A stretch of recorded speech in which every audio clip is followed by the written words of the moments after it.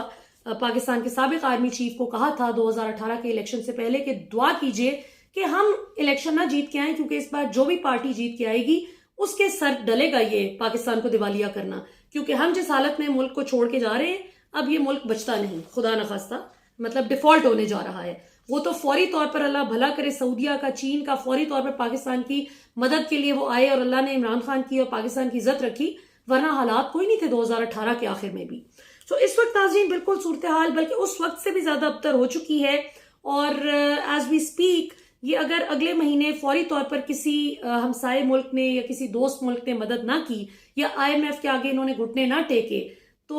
$1 ارب آپ کے پاس رہ جائیں گے صرف فورن ایکسچینج ریزروز میں، یعنی آپ تقریباً دیوالیہ ہو جائیں گے۔ اللہ معاف کرے، اسحاق ڈار صاحب کے تجربے جاری ہیں۔ انٹر بینک ڈالر ریٹ اور اوپن مارکیٹ ڈالر ریٹ میں 25-30 روپے کا فرق ہے، جو کہ عمران خان دور میں کبھی بھی نہیں تھا، 1 روپیہ میکسیمم ہوتا تھا، اور یہ جو فرق ہے ماہرین معیشت کہتے ہیں کہ یہ فرق مزید بڑھے گا۔ یہ پاکستان کی تاریخ میں کبھی انٹر بینک ڈالر ریٹ اور اوپن مارکیٹ کے ڈالر ریٹ میں اتنا زیادہ 30 روپے کا فرق نہیں آیا۔ یہ اسحاق ڈار صاحب پھر وہی حرکت کر رہے ہیں جو یہ 2013 سے لے کر 2016 تک کرتے رہے، جو انہوں نے جان بوجھ کر اپنی سیاست بچانے کے لیے اور یہ سننے کے لیے کہ جی ڈار صاحب نے تو 100 روپے تک ڈالر مینٹین کیا تھا، 106 روپے تک کیا ہوا تھا، 105 سے اوپر نہیں ڈالر ریٹ اسحاق ڈار نے کبھی جانے دیا۔ تو یہ صرف یہ ایک بات سننے کے لیے اور اپنی واہ واہ کروانے کے لیے پہلے بھی ملک کا بیڑا غرق کیا، دبا کے انہوں نے ڈالرز پھینکے مارکیٹ میں، آرٹیفیشل طریقے سے انہوں نے ڈالر ریٹ مینٹین کیے رکھا، جس کی وجہ سے پاکستان نے ایونچولی اپنی فورن ایکسچینج ریزروز میں پھینٹی کھائی، اور اس معیشت کو سٹیبل کرنے میں عمران خان حکومت کو جتنا عرصہ لگا، جتنی دیر میں ذرا معیشت اپنے پیروں پر کھڑی ہونے لگی تو ساتھ ہی نو کانفیڈنس موشن کا چکر چلا کے گھوڑوں خچروں کے ضمیر خرید کر پاکستان کو اڑا دیا گیا، اور دوبارہ سے آپ دیکھیں کہ 8 مہینے بعد we are back on our knees, اللہ معاف کرے، اس نہج پر ہی لے آئیں۔ ناظرین بات کرتے ہیں جی ذرا ٹیکنوکریٹک سیٹ اپ پہ، کیونکہ اس وقت PDM حکومت کو بچانے کے لیے ان کے پاس ایک ہی طریقہ بچا ہے کہ ٹیکنوکریٹس کو لے آیا جائے تاکہ کل کو ان کا جو بیڑا غرق کیا ہوا ہے اس کا سارا گند وہ اپنے سر تھوپ کے ذمہ داری لے لیں، اور عمران خان جو اس وقت 2/3 بھی نہیں 3/4 میجورٹی کے ساتھ الیکشن جیتنے کی کلین سویپ کرنے کی پوزیشن میں ہیں، ان کو کمزور کیا جائے اور نون لیگ اور پیپلز پارٹی کا ووٹ بینک بڑھایا جائے۔ ویسے تو ان سے ویسے بھی بہت لاڈ ہے، میں بلاول کی تقریر سن رہی تھی، وہ فرما رہے تھے اپنی تقریر میں کہ عمران خان کے جو اسٹیبلشمنٹ میں موجود سہولت کار ہیں جب تک وہ ریٹائر نہیں ہو جاتے تب تک عمران خان یہ نہ سوچیں کہ الیکشن ہوں گے، اگلے الیکشن تب تک نہیں ہوں گے جب تک عمران خان کے اسٹیبلشمنٹ میں موجود سہولت کار ریٹائر نہیں ہو جاتے۔ اور آفرین ہے ہماری اسٹیبلشمنٹ پر بھی کہ آدھی دفعہ انہوں نے بلاول کو یہ سوال نہیں پوچھا کہ آپ کس کو، ہم میں سے کس کو کہہ رہے ہیں، ہم سب آفیسرز موجود ہیں، ہم میں سے کسے آپ کہہ رہے ہیں کہ ہم سہولت کار ہیں عمران خان کے۔ اعظم سواتی کو تو اس بات پہ پھینٹی لگا کے اس کی کیا نجی، اس کی فیملی، اس کی بیوی کے ساتھ جو ویڈیو تھی وہ لیک کر ہر طرح کے گھٹیا حملے کر مار کے اس کا برکس نکال دیے بوڑھے آدمی کا، صرف اس بات پہ کہ اس نے سوال کیا تھا کہ جنرل باجوہ رجیم چینج پر آپ کو جواب دینا پڑے گا کہ کیوں کی گئی۔ اس بندے کے سوال کا جواب دینے کی بجائے اس کو مارا پیٹا گیا۔ اور بلاول جو کبھی کہتے ہیں ڈینجرس ڈفرز، اس طرح سے بھی تذلیل کرتے ہیں پاکستان کے فوجی جرنیلوں کی، کبھی وہ کہتے ہیں کہ عمران خان کے سہولت کار موجود ہیں اسٹیبلشمنٹ میں، لیکن بلاول کو کوئی سوال کرنے کی بھی جرات نہیں کرتا۔ گرفتار کرنا تو دور کی بات ہے، مطلب وفاقی وزیر خارجہ بنا رکھا ہے جو کبھی کبھی پاکستان کے دورے پر تشریف لاتے ہیں۔ ابھی بھی ریسنٹلی وہ پاکستان کے دورے پہ آئے ہیں آج کل بلاول، تو انہوں نے جو گفت و شنید فرمائی اس پہ اسٹیبلشمنٹ نے بالکل بھی مائنڈ نہیں کیا۔ کوئی رجیم چینج پہ بھی سوال کرے تو وہ باغی ہو جاتا ہے، وہ غدار ہو جاتا ہے۔ مراد سعید اسی بات پر چیخ رہا تھا پچھلے 8 مہینے سے کہ مت کریں، دشمن کو دوبارہ سے سپیس نہ دیں KP میں، ہم نے بہت فاٹا، KP وزیرستان بہت قیمت چکا چکے ہیں، ہم اپنے خون سے گھروں سے جنازے اٹھا چکے ہیں، لیکن مراد سعید کو ڈیتھ تھریٹس دی جاتی رہی،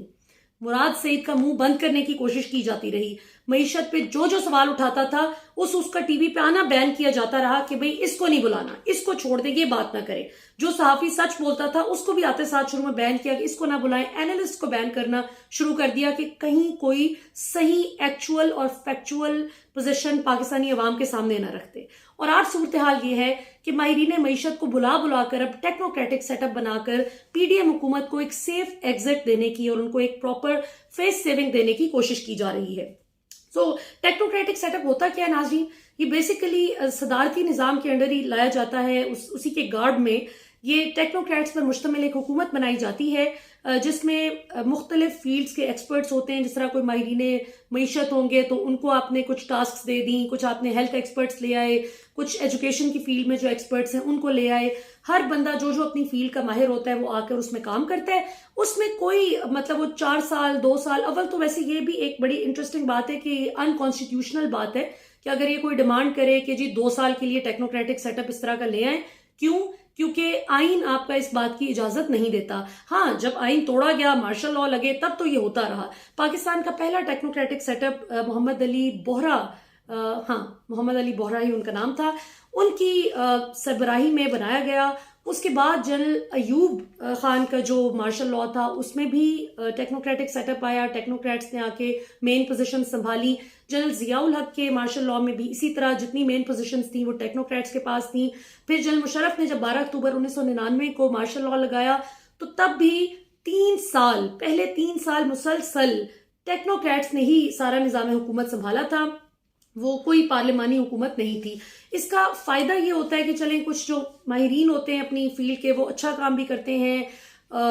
مطلب ان کی پرفارمنس ریلیٹیولی جو ذرا کم پڑھے لکھے سیاستدان ہیں ان کی نسبت وہ سسٹم کو بہتر سمجھتے ہیں. لیکن اس کا فائدے سے زیادہ نقصان اس لیے ہوتا ہے کہ سیاستدان جو بھی ہو جیسا بھی ہو کل کو اس نے جواب دہ ہونا ہوتا ہے ایک ڈیموکریٹک سسٹم میں. پارلیمنٹری فارم آف گورنمنٹ میں اس کو اگلی دفعہ جب الیکشن کے لیے جانا ہے، گورنمنٹ بنانی ہے، تو اس میں پھر اس کو ووٹ لینے کے لیے جواب دینا پڑتا ہے عوام کو. لیکن ٹیکنوکریٹس کسی کو جواب دے نہیں ہوتے، وہ جیسی حکومت ختم ہوتی ہے اگلے دن بریف کیس پکڑ کے چلے جاتے ہیں. سو یہ اور یہ بھی ایک تاثر ہے کہ یہ انٹرنیشنل جو آرگنائزیشنز ہیں ان کے دیے ہوئے گولز اور ٹارگیٹس کو اچیو کرتی ہیں. کیونکہ یہ بنتا ہی تب ہے جب آپ ہاتھ کھڑے کر دیں کہ جی ہماری سیاسی جماعتیں تو اس اہل ہی نہیں، اس قابل ہی نہیں کہ وہ نظام کو چلا سکیں، لہٰذا ان سے معذرت کر کے اب ٹیکنوکریٹس کو لایا جائے اور وہ نظام کو سنبھالیں. تو یہ ایک طرح سے آپ کی گورنمنٹ کی، آپ کی اسٹیٹ کی کمزوری کو بھی ظاہر کرتا ہے کہ آپ کے ملک میں عوام کی کوئی اہمیت نہیں ہے، عوام کی کوئی رٹ نہیں ہے، اور اپنی مرضی سے ٹیکنوکریٹس باہر کے ادارے یہاں پر پلانٹ کر دیتے ہیں. اب دلچسپ بات تو یہ کہ پاکستان میں جب پارلیمنٹری فارم آف گورنمنٹ بھی ہم دیکھتے ہیں، جتنا بھی ہمارا کوئی بھی نئی حکومت بنتی ہے، کوئی رجیم چینج ہوتا ہے، کچھ بھی ہوتا ہے، تو اس میں بہت سارے ایسے ٹیکنوکریٹس آتے ہیں جن کو باہر کے اداروں سے ہی پلیس کیا جاتا ہے اور ان کی کوئی جواب دہی بھی نہیں ہوتی even in the parliamentary form of government.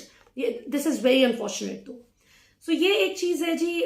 کہ ٹیکنوکریٹک سسٹم میں کوئی جواب دہی نہیں ہوتی، اور یہ وہ بات ہے جس وجہ سے عوام بھی پریشان ہوتی ہے کہ 3 سال 5 سال 2 سال 6 مہینے یہ جتنی دیر بھی رہیں گے ان کے فیصلوں کا جواب دہی ہم کیسے کریں گے. سیاستدان کو تو ہم کل کو گریبان پکڑ کے پوچھیں گے نا کہ اب تم ووٹ لینے آئے ہو، اس وقت تم نے کیا کیا تھا، ان کو ہم کہاں جا کر ڈھونڈیں گے. سو یہ ایک چیز ضرور ہے کہ پاکستان کو پہلے بھی بھلے صدارتی نظام ہو، ٹیکنوکریٹک سسٹم ہو، پارلیمنٹری فارم آف گورنمنٹ ہو، پاکستان کو وہ فائدہ نہیں حاصل ہوا جو ایک اچھی گورننس آپ دیکھتے ہیں کہ ملک گورن کیا جا رہا ہے، عوام کا فائدہ دیکھا جا رہا ہے. وہ سسٹم پاکستان میں انفارچونیٹلی آج تک نہیں لایا جا سکا. سو یہ ایک چیز تھی جو عمران خان نے کوشش کی تھی اپنے دور میں، کہ عمران خان کے پاس بھی اس طرح کے لوگ تھے جو باہر سے آئے تھے، جس طرح حفیظ شیخ ہیں. یہ کیا تھے، حفیظ شیخ کے بعد ان کے ایک جو رضا باقر بھی تھے. یہ سب لوگ کون تھے؟ یہ وہی ہیں جو باہر کے اداروں کے ساتھ ہی ویل کنیکٹڈ ہیں اور وہیں سے آتے ہیں اور چلے جاتے ہیں. ندیم بابر جو ہیں یہ بھی ہر حکومت کا حصہ بنتے رہے، رزاق داؤد. تو عمران خان کے پاس بھی ایسے لوگ ضرور تھے، لیکن کم از کم لوگوں کے پاس عمران خان تھے اور ہیں کہ جن سے پوچھ سکتے ہیں لوگ کہ آپ کی گورنمنٹ میں یہ فلاز تھے، تو اس کی وجہ بتائیں کہ یہ کیوں تھے. لیکن جب overall technocratic setup آ جاتا ہے، جب چھتری بھی ٹیکنوکریٹک سیٹ اپ کی ہوتی ہے، تو پھر آپ کی کوئی جواب دہی نہیں ہوتی عوام کی عدالت میں. سو یہ ناظرین صورتحال ہے کہ پاکستان کی اچھی بھلی چلتی ہوئی حکومت کو ہٹا کر